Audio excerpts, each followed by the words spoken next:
Welcome back to Changfied YouTube channel, your trusted source for latest update across South Sudan and beyond.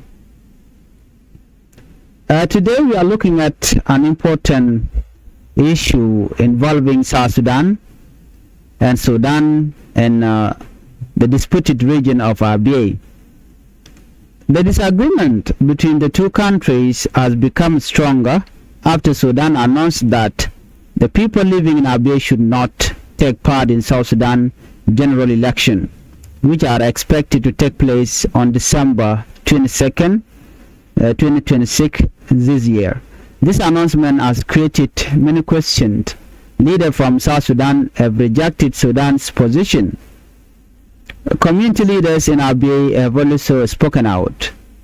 Civil society organizations are now asking both government to avoid conflict and instead solve the issue through peaceful dialogue. In today's report, we will explain what happened, why Abyei is important, what both governments are saying, and why many people believe peaceful talk are the only way forward. Before we proceed, if you are new to Changfied YouTube channel, please make sure you hit the notification bell, or you make sure you subscribe to our channel. The latest disagreement started after the government of Sudan released a public statement. In the statement, Sudan say that people living in Abyei region should not participate in South Sudan's upcoming national election. According to Sudan, allowing the people of Abyei to participate or to vote would go against earlier agreements signed between Sudan and South Sudan. This statement quickly attracted attention across both countries. Many people in South Sudan were surprised by Sudan's decision.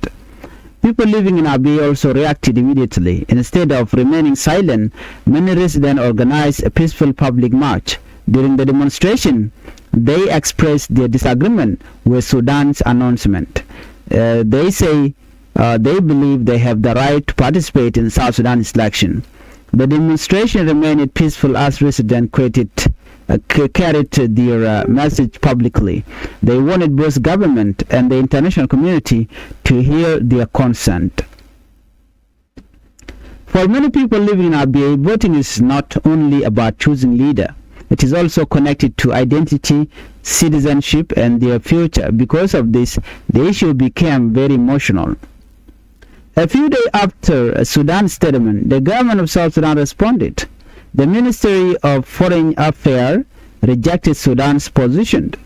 Government spokesperson Ambassador Agok Anyar Madud spoke to journalists during a press briefing.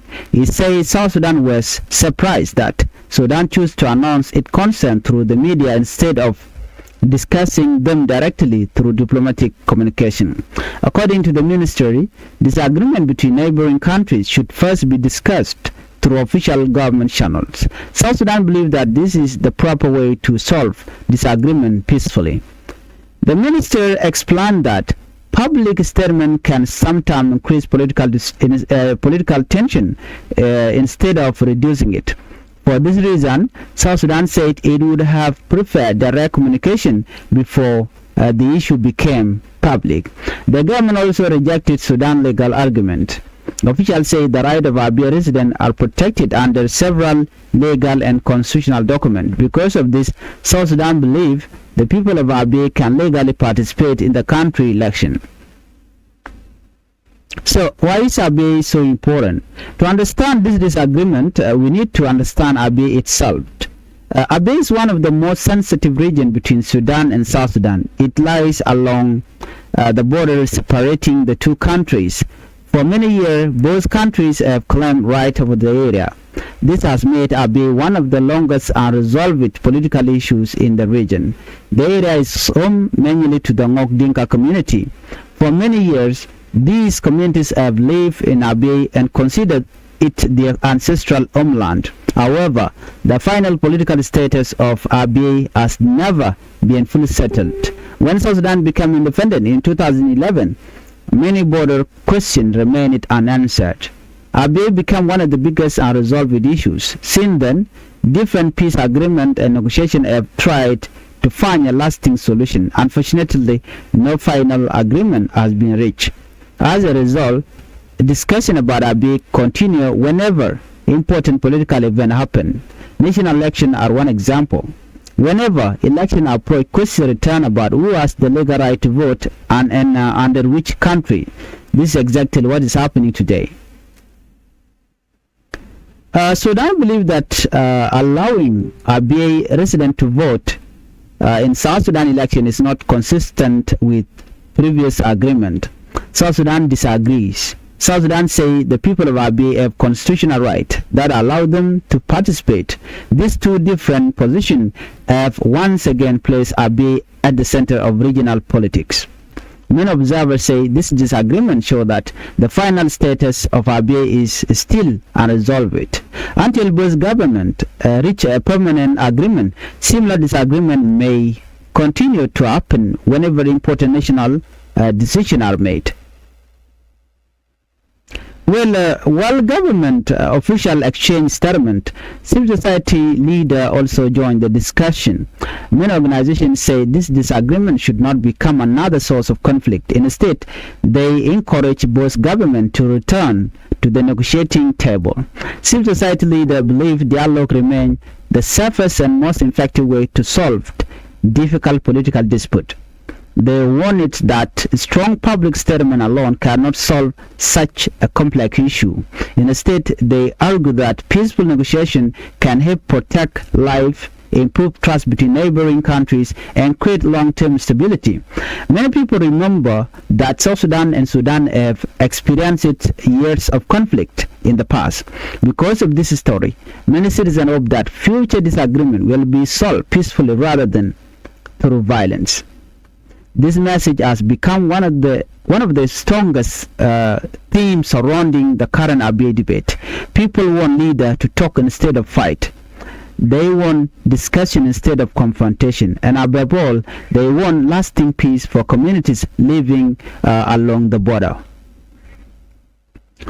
Let's move on to our second top story. Civil society call on Juba and Khartoum to choose dialogue over the Abyei dispute.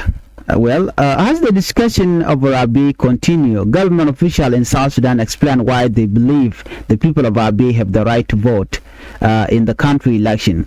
They say their position is not based on politics alone. Instead, they believe it is supported by the country law and constitutional document.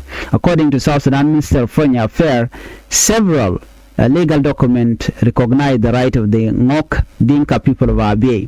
Government officials explain that these documents have guided the relationship between Abyei and South Sudan for many years. Because of this, they believe the people living in Abyei should not be prevented from taking part in the upcoming election. The ministry also reminded the public that this is not the first time Abyei residents have participated in election connected to South Sudan. Officials pointed to the 2010 election when people from Abyei took part without major objection from either side. For the government in Juba, this is an important example. They argue that if Abyei residents participate before, it is reasonable for them to participate again.